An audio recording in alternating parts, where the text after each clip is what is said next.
Alam niyo ba kung gaano kabrutal ang pagkamatay ng mga disipulo ni Lord Jesus Christ? Si Pedro, ipinako sa krus, ngunit naisip niyang hindi siya karapat-dapat na mamatay kagaya ni Lord Jesus Christ. Kung kaya, hiniling niya sa mga sundalo na siya po ay ipako sa krus ng pabaliktad. Ibig sabihin, ang kanyang paa ay nasa taas, ang kanyang ulo ay nasa baba. He was crucified upside down. Si James na anak ni Zebedee, pinugutan ng ulo. Si Philip, pinako rin sa krus. Ang disipulong si Bartolome ay pinagpapalo o nilatigo hanggang sa mamatay. Si Matthew ay pinaslang sa pamamagitan ng sibat o espada. Si Apostle John naman ay tinapon sa kumukulong mantika, ngunit milagro po siyang nakaligtas o nabuhay kasi siya po ang itinakda ng Panginoon na magsusulat pa ng huling libro ng Biblia, ang The Book of Revelation. Si Andrew o si Andres ay pinako rin po sa krus, ngunit isa sa pinaka-nakakamahang ginawa ni Andres habang siya po ay nakahang doon sa krus ay tinawag niya ang mga tao habang siya po ay nagbabahagi pa rin ng gospel ng salita ng Panginoon hanggang siya po ay bawian ng buhay. Si Thomas ay pinagsasaksak ng sibat hanggang sa mamatay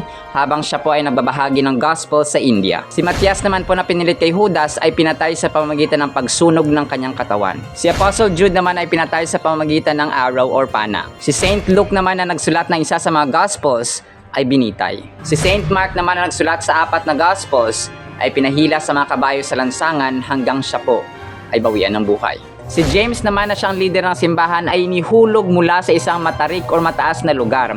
Ngunit siya po ay nakaligtas, kung kaya ang ginawa ng mga soldiers ay dinakip siya, pinaghampas, pinagpapalo mga kasimeros hanggang siya po ay mamatay. Yung matarik na lugar na ito or mataas na lugar ay dito rin po yung lugar na tinempt ni Satan si Lord Jesus Christ. Si Apostle Paul naman bilang karagdagan dun sa 12 disciples, original disciples mga kasembreros, ay pinugutan ng ulo. So si Apostle Paul po ang isa sa pinakamalaking figures sa New Testament sapagkat sinulat niya ang 13 or 14 books sa New Testament, ang Romans, 1st and 2nd Thessalonians, 1st and 2nd Corinthians, Galatians, Philippians, and so on. So ano ang connection nito sa atin? Paalala ito mga kasembreros na ginawa ng mga disciples ni Lord Jesus Christ and even Jesus Christ himself ang pinakamahirap na sitwasyon, pinakamahirap na gawain mga kasembreros. Ang sa atin yan, buklatin ating Biblia, sundin na nakalagay dito. So parang sa atin yung pinakamadali na gagawin mga kasembreros. Kung kaya it's really important na maglaan tayo ng panahon sa Biblia, sundin ang kanyang kalooban kasi sila nga, grabe, di ba? Life and death yung kanilang binuhos, yung kanilang ginugol or ginawa para lang magkaroon tayo ng Holy Bible mga kasembreros na basic instructions ng ating buhay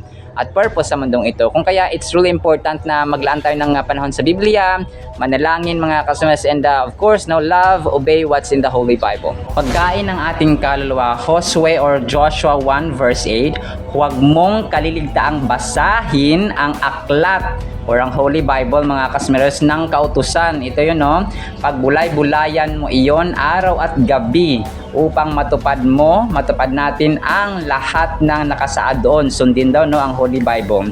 Sa ganoon, magiging masagana at matagumpay ang iyong pamumuhay.